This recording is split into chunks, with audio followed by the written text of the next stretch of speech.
There is an office in a mid-rise building where the door has no company name on it, no logo in the lobby directory, no website. 11 people work inside, and those 11 people quietly manage more money than most publicly traded companies you could name off the top of your head. There is a trust sitting in a state with fewer people in it than the city of Fort Worth, and that trust is legally permitted to exist forever. Not for 50 years, not for 100, forever. It will still be paying out to children who have not been born yet, run by trustees who have not been hired yet, holding assets that have not been purchased yet. And there is a family right now, in America, whose name you would not recognize, who technically own almost nothing in their personal names. No house, no stock portfolio, no business. On paper, they look ordinary. In reality, they control hundreds of millions of dollars in assets through structures that were designed specifically so nobody would ever have to look at them. Most people think wealth is something you can see. A house, a car, a business with your name on the awning. That is the visible layer, and the visible layer is the smallest layer. Underneath it sits the architecture, the holding companies, the trust, the private foundations. The insurance policies are structured as tax-free liquidity. The family boards that meet twice a year with real minutes and real votes. This is the part of black wealth nobody makes videos about. Not the mansions, not the car collections, the machinery underneath. Today we are pulling back the floorboards on black family offices, and I promise you, by the end of this, you will understand exactly why some fortunes survive 3 generations and others evaporate in 1. Let's start with the basic question, because most people have never had it answered properly. What actually is a family office?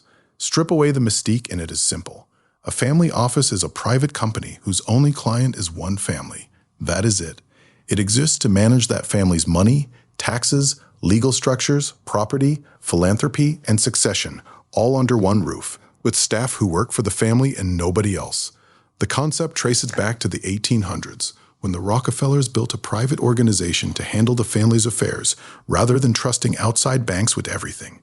The logic was straightforward, and it has not changed in 140 years.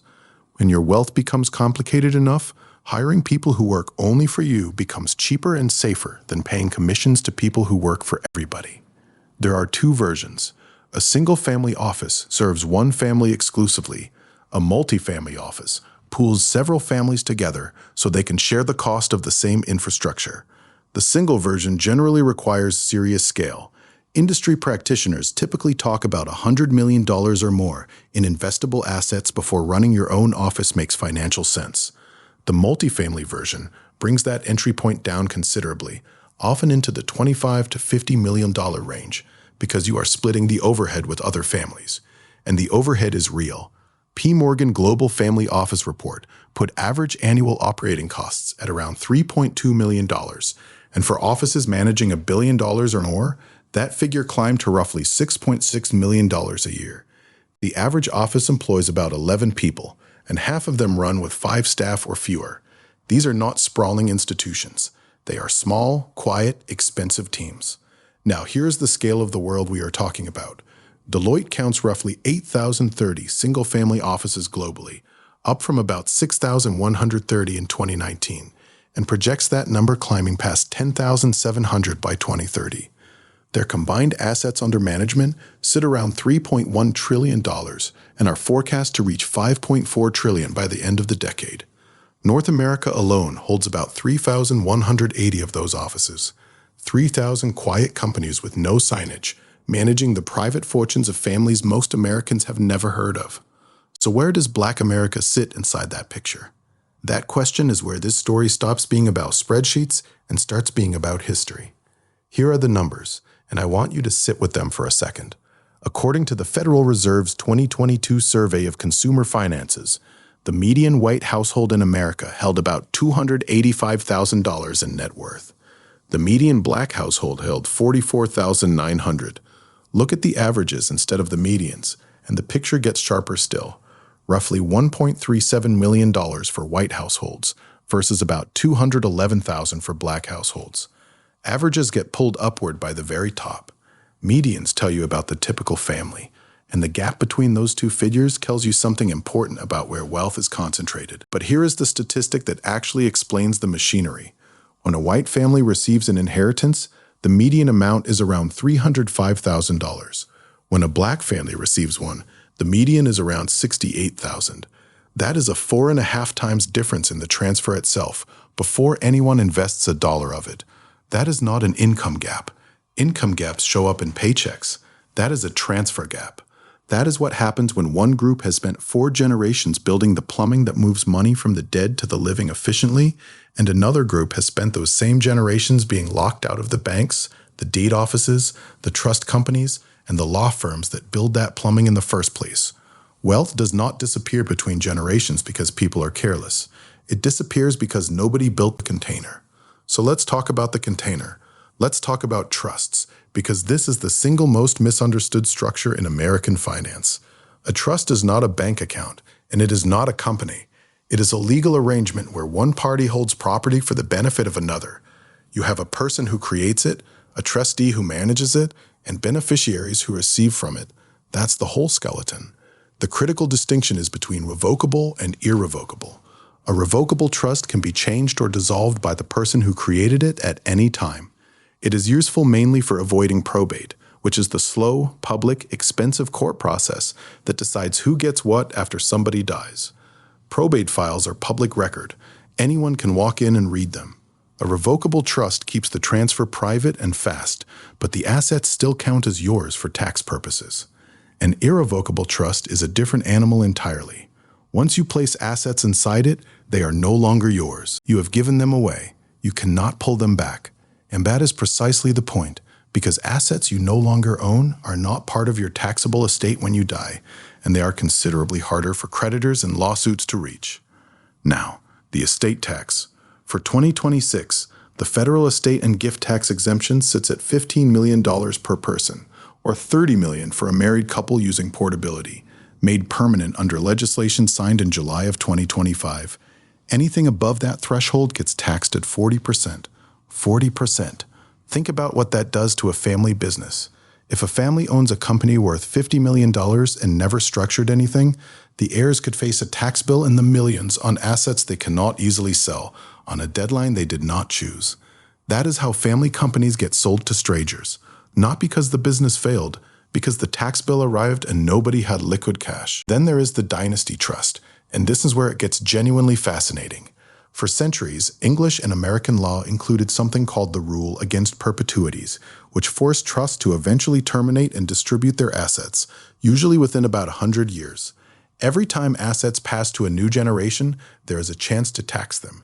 In 1983, South Dakota abolished the rule against perpetuities entirely, becoming the first state to do so, and cleared the way for trusts that last forever. The state has no income tax and does not tax retained income in trusts situated there, and its privacy provisions around trust information are among the strongest in the country. Over $815 billion in trust assets are now held in South Dakota, growing by roughly $100 billion a year since 2018, and sitting at about 5 times its 2014 level. $815 billion in a state with fewer than 1 million residents. The money does not live there. The legal address lives there. That's the trick.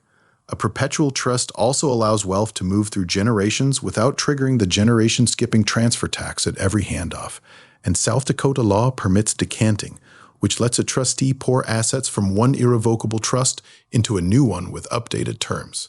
So even a permanent structure keeps some flexibility. That is the architecture. Now let me show you what happens when a family builds it and what happens when a family does not. Start with what did not survive, because the lesson is more valuable. John H. Johnson founded his publishing company in 1945 with a $500 loan. Ebony, Jet, Fashion Fair Cosmetics. For 70 years, those magazines sat on coffee tables in black households across this country. They were not just a business. They were an institution that documented an entire people during decades when nobody else would. In 1982, Johnson became the first African American to appear on the Forbes 400 list of wealthiest Americans, with an estimated net worth reaching around $600 million at one point. Now watch how it ended. In 2016, Ebony and Jet were sold to a private equity firm. In 2019, carrying more than $35 million in debt, Johnson Publishing filed for bankruptcy. The photo archive, roughly 4 million historic images, was auctioned in July of that year for $30 million to a consortium of foundations. Fashion Fair, the cosmetics line built by Eunice Johnson, filed for bankruptcy the same year. The company's landmark Chicago headquarters had already been sold to a developer in 2017 for $10 million. Here is the structural lesson, and it has nothing to do with anybody's competence. The operating company and the family fortune were essentially the same thing. When the business was strong, the family was strong.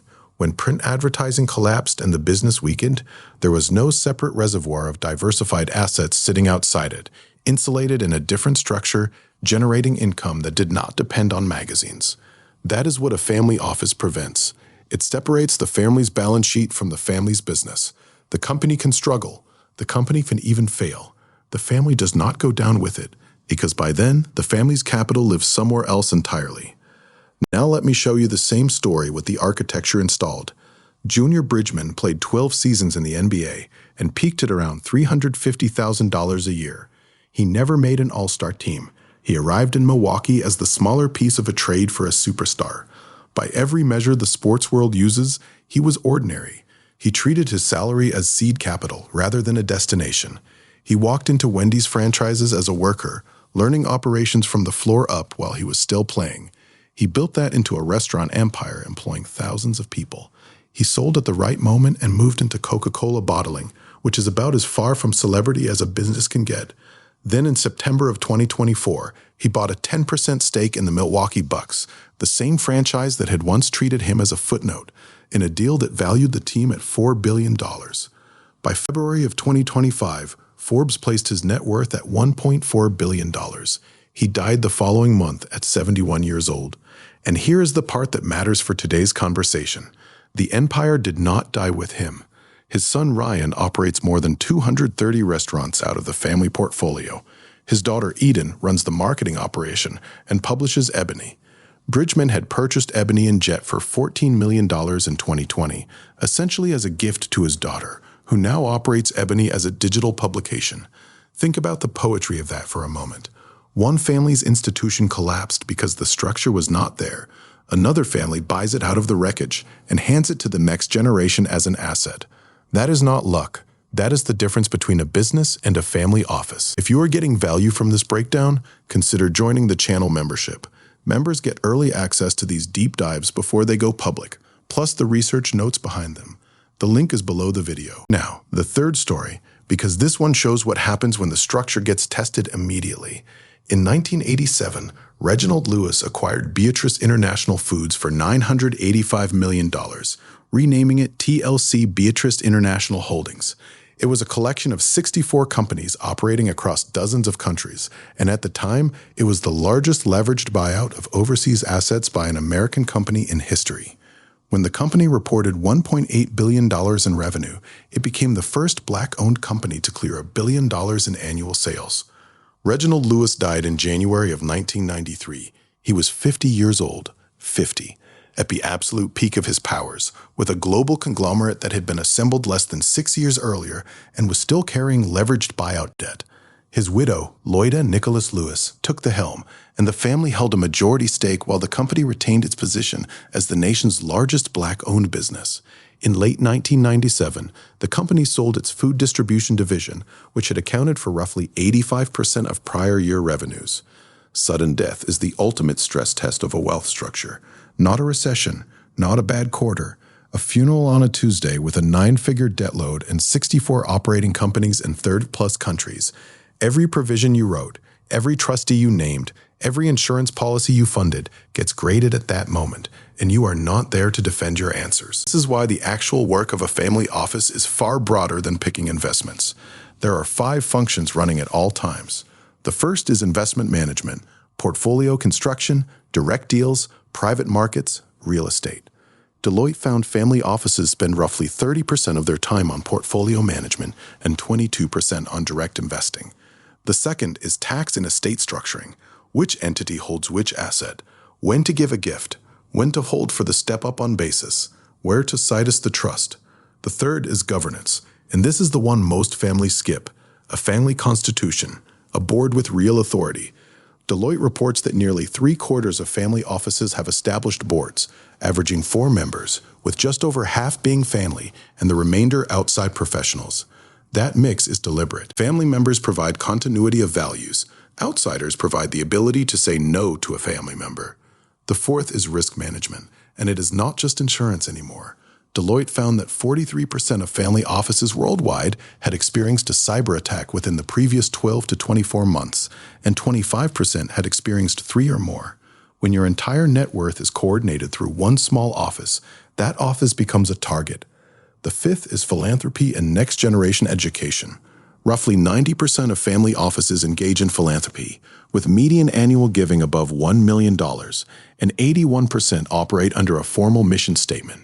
The giving is not just generosity, it is also how the third generation learns to sit in a boardroom and allocate capital before they are handed the real portfolio. And that leads to the newest chapter in this story, which is what happens when this logic gets applied at institutional scale.